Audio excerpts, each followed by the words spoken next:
A national flag is never merely a piece of colored cloth, it is a story, a statement, and an aspiration woven into a single, potent symbol. Few flags tell a story as complex, fraught, and hopeful as the tricolour of Ireland.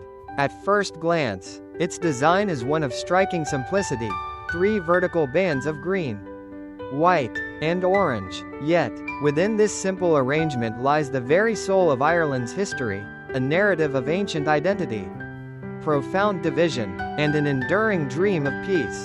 To understand the Irish flag is to understand the journey of the Irish nation itself. The story begins with the vibrant green, a color synonymous with Ireland across the globe. It is the hue of the Emerald Isle, a romantic nod to the nation's lush, rain-swept landscapes, but its political symbolism runs much deeper, representing the ancient Gaelic and Catholic traditions of the island. For centuries, green was the color of rebellion against British rule, the banner of movements like the Society of United Irishmen in the 1790s, who fought for an independent Irish republic. It speaks to a history rooted in the soil of the island, a cultural identity that predates later conflicts and stands for the historic Irish nation. The green is the flag's foundation, embodying the romantic, nationalist, and predominantly Catholic heritage that forms the majority identity on the island. In stark contrast stands the fiery orange, a color representing a history and identity just as deeply felt, yet fundamentally different. The orange is the symbol of the Protestant community, its origins traced directly to William of Orange, the Protestant king who defeated the Catholic King James II at the Battle of the Boyne in 1690. For Irish Protestants, particularly in the northern province of Ulster, this victory was a defining moment, securing their civil and religious liberties within a Protestant-led kingdom.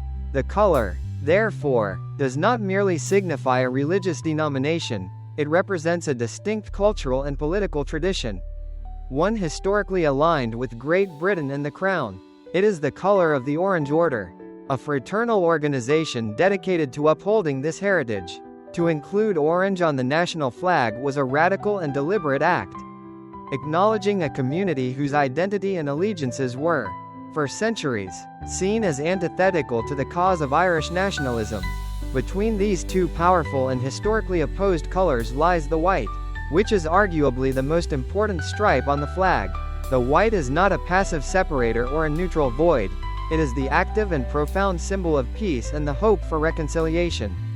Its placement is a masterstroke of symbolic engineering, serving as a bridge between the green and the orange. It represents the explicit goal of a lasting truce and a permanent end to the strife that has long defined the relationship between these two communities. This meaning was not left to interpretation but was clearly articulated by the flag's champion, Thomas Francis Marr, a leader of the Young Irelanders, presenting a tricolour flag for the first time in his home city of Waterford in 1848. A year of revolution across Europe. Marr declared his hope for its meaning. The white in the center signifies a lasting truce between the orange and the green, and I trust that beneath its folds the hands of the Irish Protestant and the Irish Catholic may be clasped in generous and heroic brotherhood. This was not just a description, it was a mission statement. The flag was designed from its inception not to represent a victory for one side, but to be an emblem of a new Ireland where different traditions could coexist in harmony.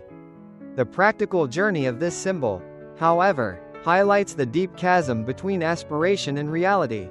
Formally adopted as the national flag after the 1916 Easter Rising and enshrined in the 1937 Constitution, the tricolour has not always been viewed through the unifying lens Marr intended. In Northern Ireland, particularly during the decades of the Troubles, the flag was often seen by the Unionist community not as an invitation to peace, but as a provocative symbol of Irish republicanism and a threat to their identity. Similarly, for some ardent nationalists, the inclusion of the orange was a concession they were unwilling to fully embrace. Yet, the flag endures as the official emblem of the Republic of Ireland, its meaning more relevant than ever, in the context of the Good Friday Agreement and the ongoing peace process. The white band represents the difficult, painstaking work of building bridges. It is a constant, visible reminder that the Irish nation, as envisioned by its flag, is an inclusive project. It argues, in a practical and scientific way, that a nation is not defined by a single tradition, but by its capacity to house multiple identities within a framework of mutual respect. The flag's power lies in the fact that it does not erase the differences between green and orange. It acknowledges them fully and dares to place a vision of peace between them. It is, in essence, a promise yet to be fully kept, a daily challenge to the people of Ireland to live up to the unity and peace woven into the very fabric of their national identity.